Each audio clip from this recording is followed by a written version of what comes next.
So we have talked like what are the different things in which, what are the different type of images we can create, what are the things to keep in mind when we're doing it. But what's the actual process? Like how do you copy the data from the suspect drive? We're going to look into that for both Windows, Linux, operating systems. We'll also talk about the forensic tools. Also talk about how you do that when you are doing like live acquisition. And I will also I have uploaded the lab. If you guys get a chance, go to Blackboard, and the lab 2 is up, and it is due by the end of the not the end of the week. We have like 1 week's time to do it. And for this, basically, you will just be installing the tools, a couple of tools, FTK Imager and Autopsy. And I will try to show you guys a demo in class as well, like what the tool looks like and how to use it. So first of all, I kind of, need to explain how the overall method works. Like when you are trying to acquire the system or acquire the data, what are the steps? So the first step is, or the thing that we need to keep in mind is that we do not want to corrupt the hard drive, right? These are the 5 steps that we need to do whenever we are trying to, acquire the data from any suspect's hard drive. First thing, avoid manipulating the suspect's hard drive. Even, try to avoid the operating system. Try to make sure that you don't boot the operating system from the suspect hard drive. Second thing, prepare a USB drive or say an external hard drive with some working operating system of your choice. Then plug that in to the suspect's drive, and then boot the operating system from that external drive, so you're not touching or not doing anything with the actual hard drive that you are trying to copy the data. Once you do that, you are running the system from your external hard drive. Then look for the tools. There are some built-in tools in Windows as well as in Linux, commands that help you copy the data. Try to use them, or you can also use external tools like FTK Imager, Autopsy, these type of things to acquire the data or copy the original suspect's original hard drive into some external source. So it can be the extra hard drive that you are using to boot the operating system, or you can plug in some third hard drive or some third flash drive into the PC and try to copy everything from the suspect drive to your external drive or external source. And last step is that we need to validate the data to make sure that the content or the things that we copied, they are correct and everything is all right. So this is the steps or that we'll be using for the acquisition when it comes to both Linux and Windows. So in Windows, we have different tools. The first one is MiniWin FE. So MiniWin FE is basically like a Windows environment for forensic analysis. So it is just, you can say, a program that allows you, to create a bootable USB drive. So you have an operating system running on a USB drive or say external hard drive. You can just plug that into the suspect drive, and then you can just start the computer from there. The second thing is there are a couple of DOS commands. So first one is disk copy. So disk copy is a very useful command when it comes to acquiring the data. Disk copy, what it does is it copies the data bit by bit from the original drive. So for example, the syntax for this one is that you have to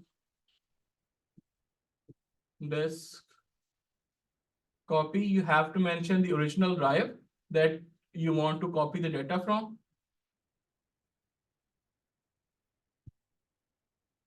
And the external source that you want to copy this data to. And then you have the option of verifying as well.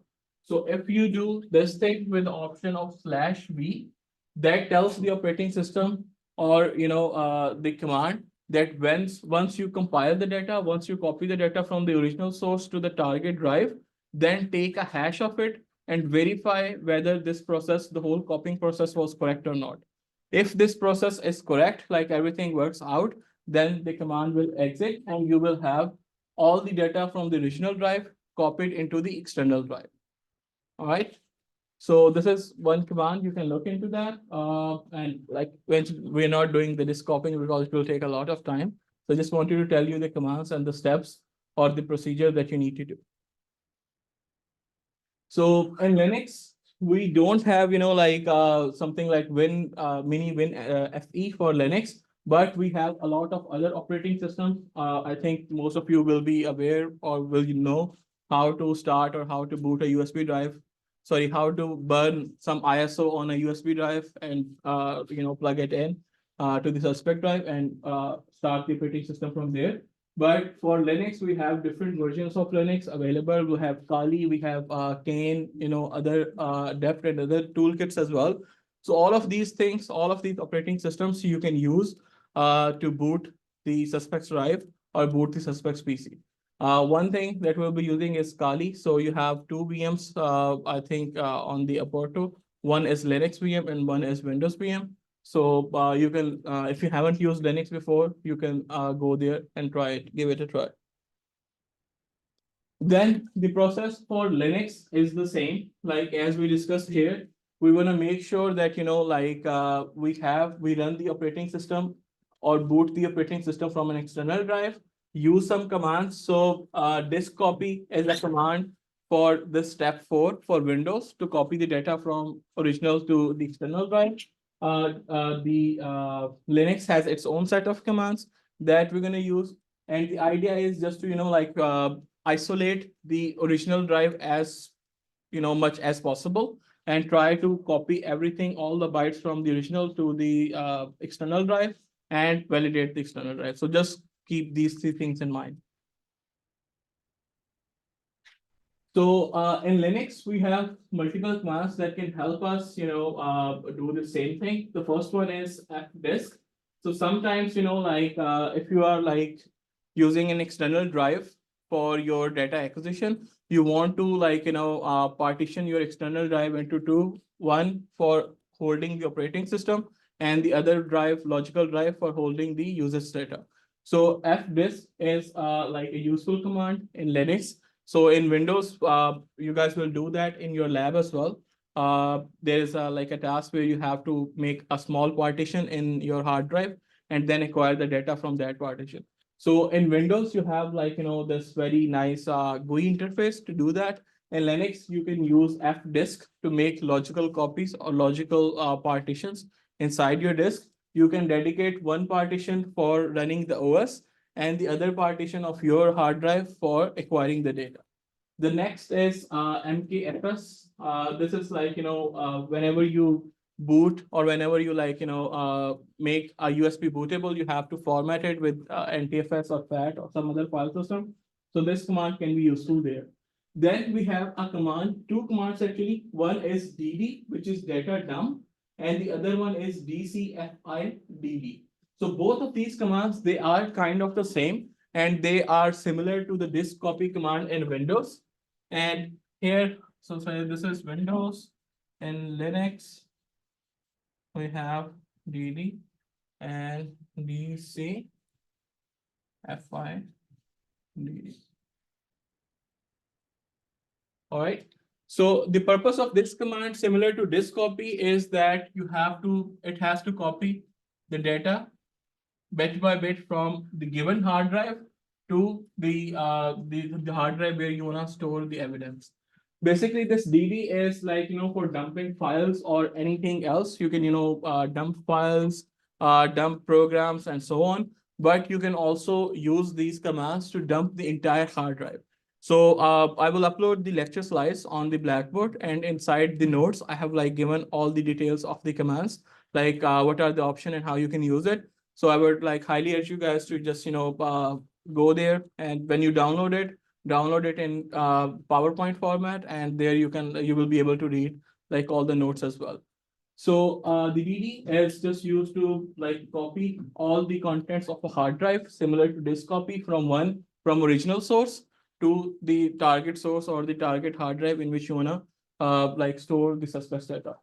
The other change or the other command is DCFIDD. Its purpose is the same. It was developed by Defense Computer Forensics Laboratory, which is Department of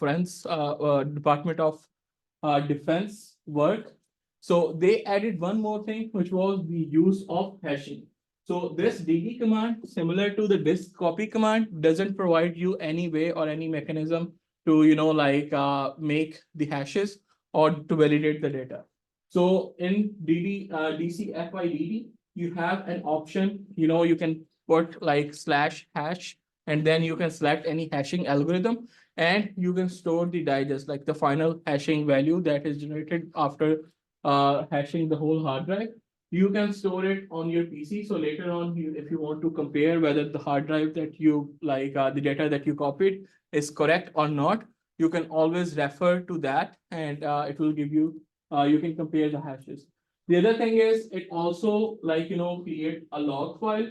So sometimes, as I mentioned, like these tools, they can make errors when they are copying. So for example, if they are trying to copy some file and there was like 1 or 2 bytes that they couldn't copy correctly. So this command dcfidd, it also takes a log of all the errors. So if you see, like, the error log populating, then you will know that which sectors or which file in the original disk is causing the issue, and then you can maybe try to download it or copy it using some other software to make sure that there are no errors. This is the whole process of acquiring the data from a suspect's hard drive when you have the chance or when you have the capability of, like, access, when you have the access to the actual computer.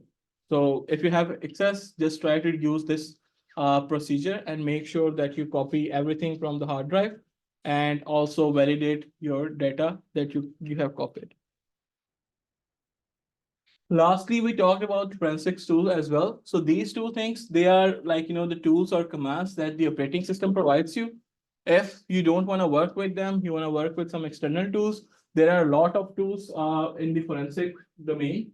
FTK Imager, which we will be using heavily for our analysis and this course. It is an open source tool that you can use. The other one are OS Forensics, and in case if you guys remember, there was a format to E01 format, right? So that was like a format developed by the in-case forensic tool program.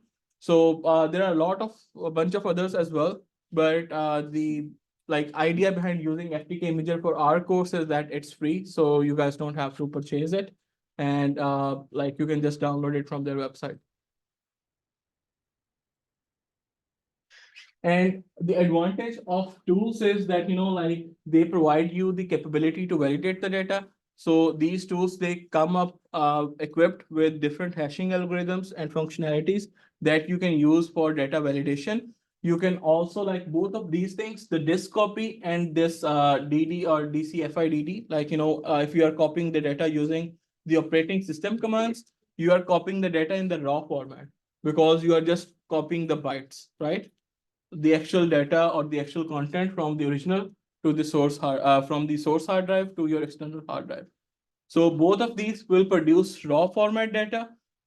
You can use FTK Imager or other operating systems to, like, if you want to append some metadata, or if you want to append the hashing, like hash values or those type of things with your data, you can always go for FTK Imager or any other external tool.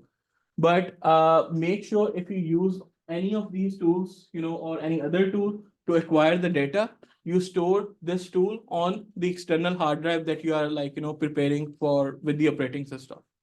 So you don't want to install these tools on the suspect hard drive because it will corrupt it, or it will, like, make changes on the suspect hard drive. So anything, like any tool or any command or anything that you want to use to acquire the data, make sure that all of that is present in the drive or the USB drive or the external hard drive that you create for, with the OS or with the operating system. Try to have, like, as much as low impact on the original hard drive as much possible, right? All right. So this thing is, like, okay, if you are doing, or if you are trying to acquire the data from one hard drive, but what will happen if there are multiple hard drives? So we just assume, like in every PC, there will be just one hard drive. We will just use this process and copy the data from them. So there are two ways to create a RAID. One is using the software, which is also called the software RAID, and the other one, which is called the hardware RAID. The difference between the two is that, like, if you stack or combine a lot of hard drives together to create one logical drive, you need some kind of, processor or some kind of program here, which is called generally called the controller. to copy or to, control how you reach this hard drive. So for example, if I want to store some file on this file from the user's perspective, I see it just as one logical file, right? But inside there are multiple hard drives that are stacked together, smaller hard drives, say 100 TB each, they are stacked together to give you the impression that you are using like, 1000 TB drive or something like that.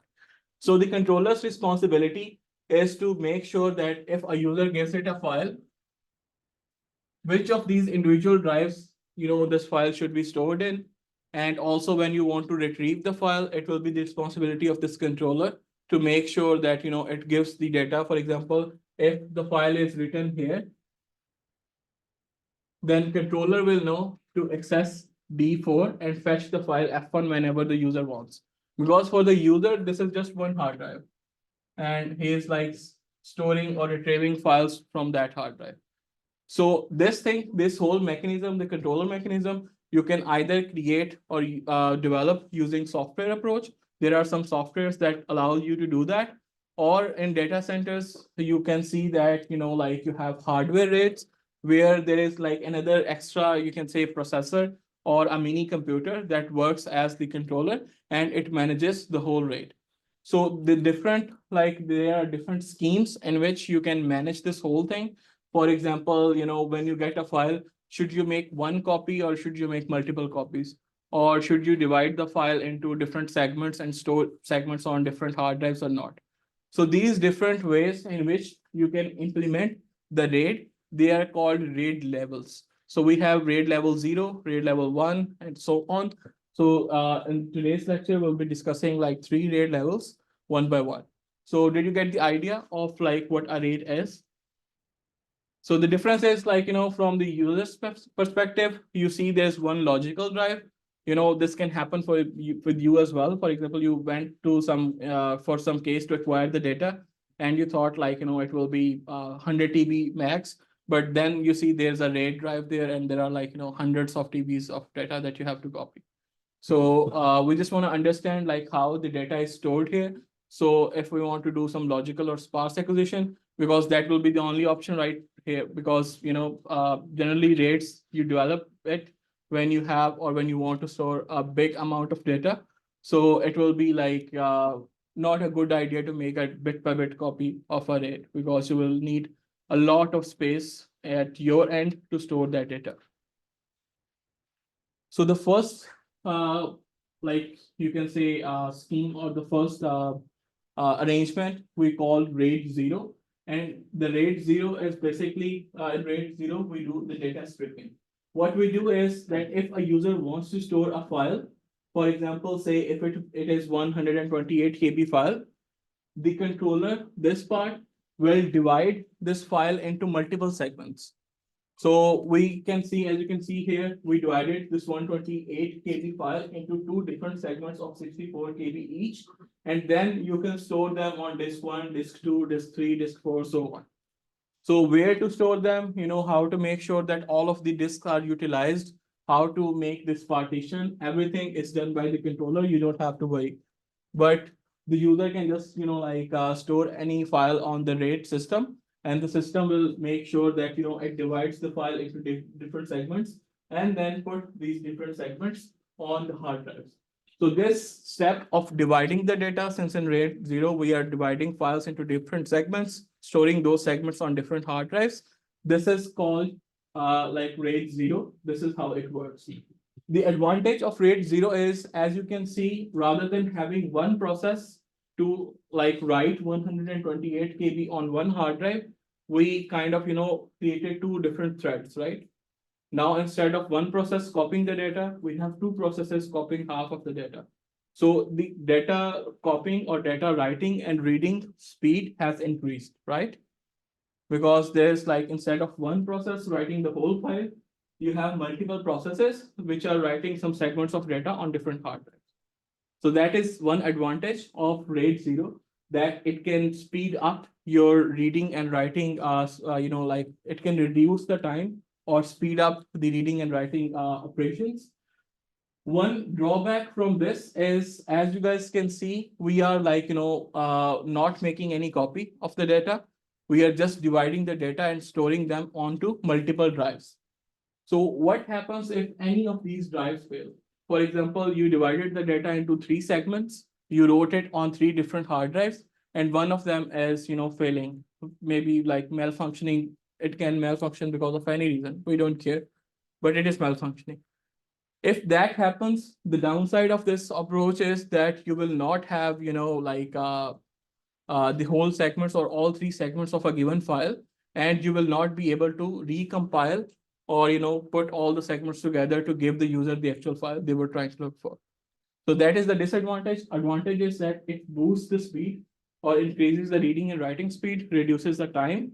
But the disadvantage is, since there is no copying mechanism here, if you store some segment of a file on a hard drive and it fails, you lost that segment permanently. There is no way to recover it. All right. The next one, or the next like arrangement for RAID, is called RAID 0. And in RAID 0, the idea is that, instead of segmenting the file, just store two like redundant copies. Just store two copies of the file on two different hard drives. So even if one of these hard drives fail, we will have a copy, working copy on another hard drive. So the advantage here is the reliability, that in case there is a malfunctioning disk, we still have the file, the complete data that the user needs. But the downfall or the disadvantage, there are multiple. The first one is, now instead of one file, we are storing two files, right? So maybe time wise, it will not take too much time because you will have two processes or two threads doing the same job. But in terms of space, now we are kind of wasting the space, right? Because we are like storing two copies. So if you have, say, 5 hard drives of 100 TB each, what is the total space that you have in this RAID? 500 TBs, right? Because we have 5 of these like individual disks together. But in RAID 1, since we are like, for every file, we are making two copies. So actually, rather than storing, the total capacity, storage capability of 500 TB, the max files we can save, or the max amount of data we can save, is half of that. Why it's half? Because we are creating two copies of each. If we want to create a scheme where we, like store three copies of each file, then, like you can see, like your data, available data or available space will be divided by 3. So advantage is that it is prone to errors or like malfunctioning disks. The disadvantage is that you are wasting space. Whereas for RAID 0, the advantage is it's fast and you are like not wasting the space. Disadvantage is that if any of the disks that contains the segment, if it malfunctions, you are kind of losing that part of data forever. So these are the two basic ones. Then we have, there are like up to 6 different configurations of RAID, so that you can develop depending on your organizational use. But there is another way or another RAID mechanism, which is like, from RAID 2 to RAID 6, they all use another concept, which is data parity. And the idea is that divide the data, because we saw from RAID 0 that making segments makes everything faster, data reading, writing faster, and it is also space efficient. So like, for every given file, make multiple parts of that file. But in this time, rather than dividing the file into different segments or bigger chunks, we divide the file at bit level. So for example, say in the previous case, we had 128-bit KB file, and we divided it into two segments or two blocks of 64 KB each.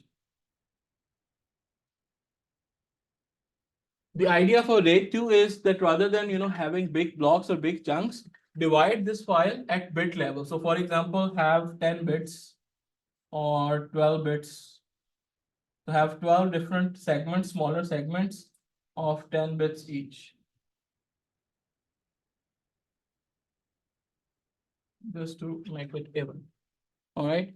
And then divide these smaller sections or smaller subsets of the actual file, store them on different hard drives.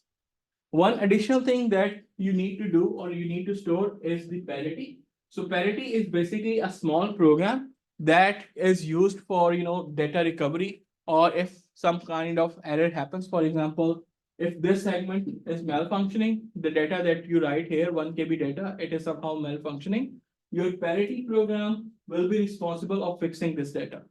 So you have added another, like bunch of information or other piece of code with every file that is responsible for recovering the file in case it is malfunctioning.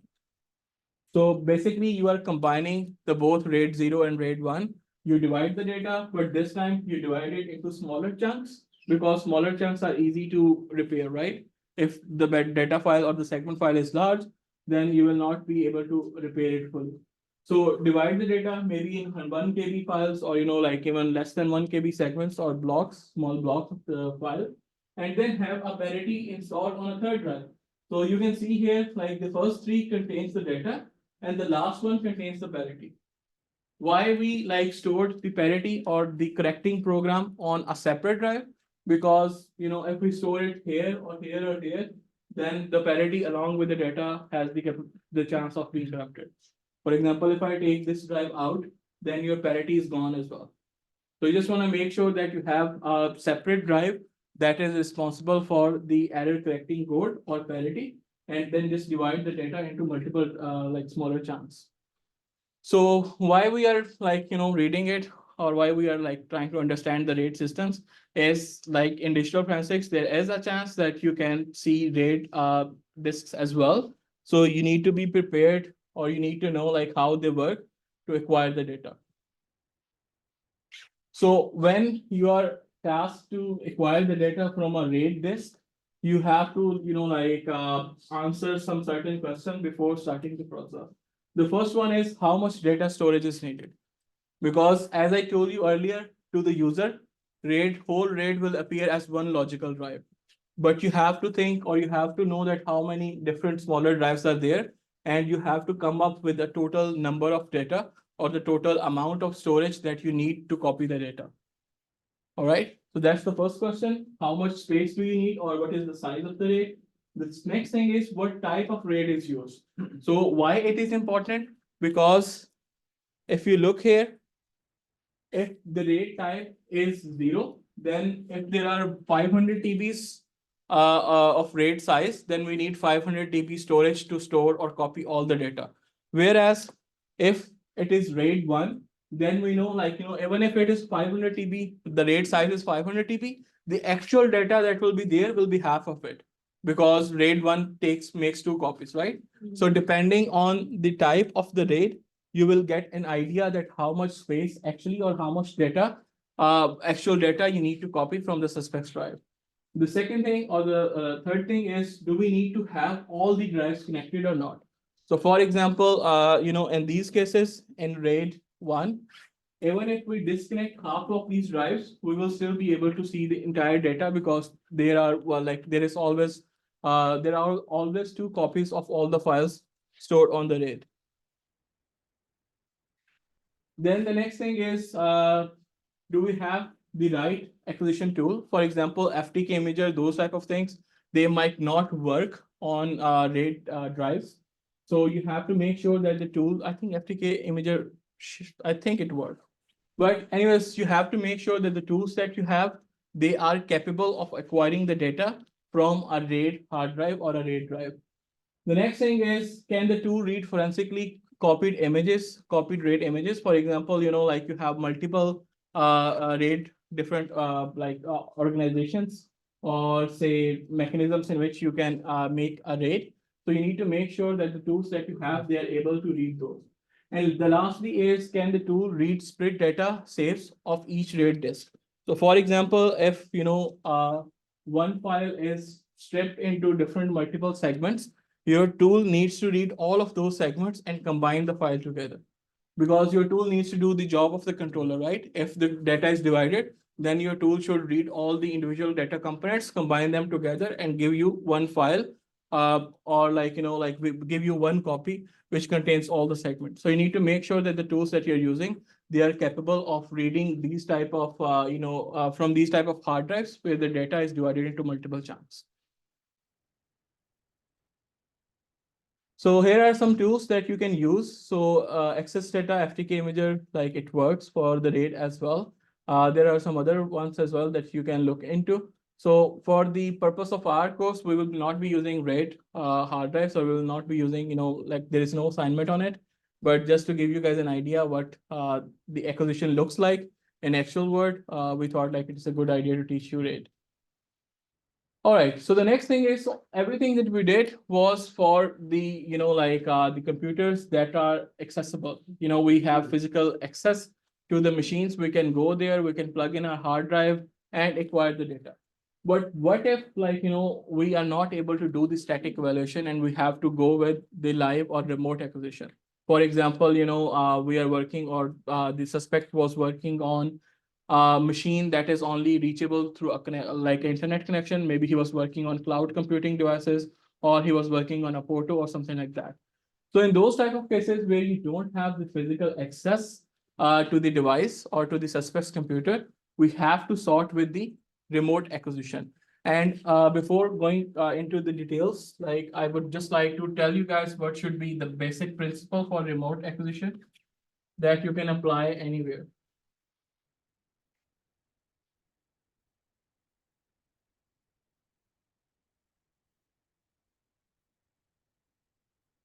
So remote acquisition is only viable, or you only do it when you are trying to, get some data or trying to copy some data from a remote location via network.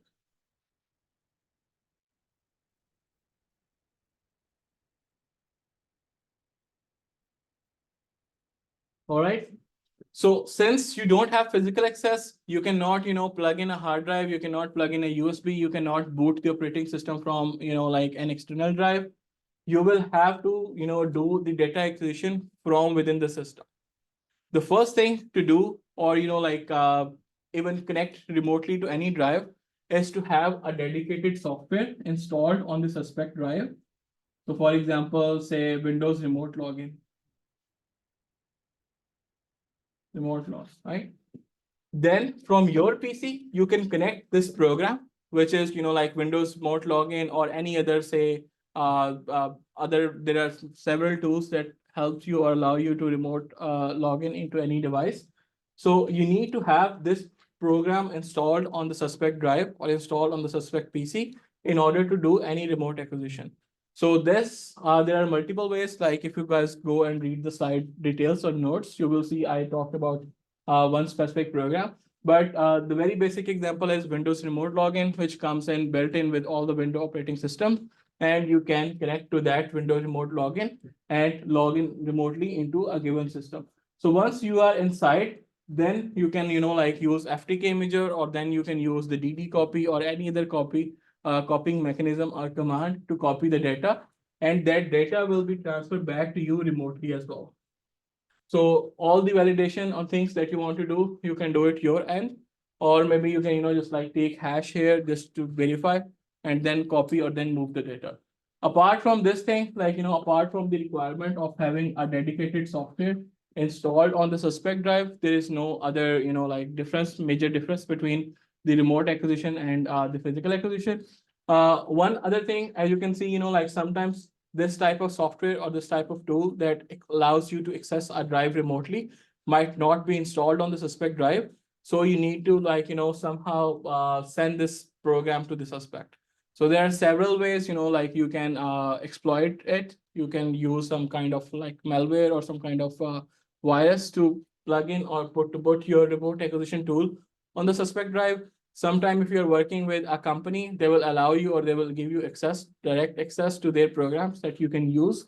Or sometimes you have to, pursue the suspect in some way to install this program for you so you can access it remotely. Another thing that you might notice here is since we are doing a lot of network activity on the suspect drive or with the suspect machine, we are installing a couple of softwares on the suspect machine. So there's a big chance that we are actually, manipulating some data that is on the hard drive, because this thing will go into the hard drive, all the networking connection, they will go into the suspect's RAM. So this remote acquisition process, it is not as clean as the static acquisition or as the physical acquisition, because in those cases, you can isolate the suspect's hard drive and do everything from the external drives or external USBs. here we have to do everything from the suspect drive itself. But still, it is useful for the cases where you don't have the physical access. Try to prefer to go with the physical method. Like if you have physical access, try to make sure to isolate the suspect's machine and acquire the data. But in remote, you will have to push the software or make sure that there is a software installed on the suspect drive that allows you the remote connection. And once you have that remote connection, then you need to copy the data and do the same drill as the other one.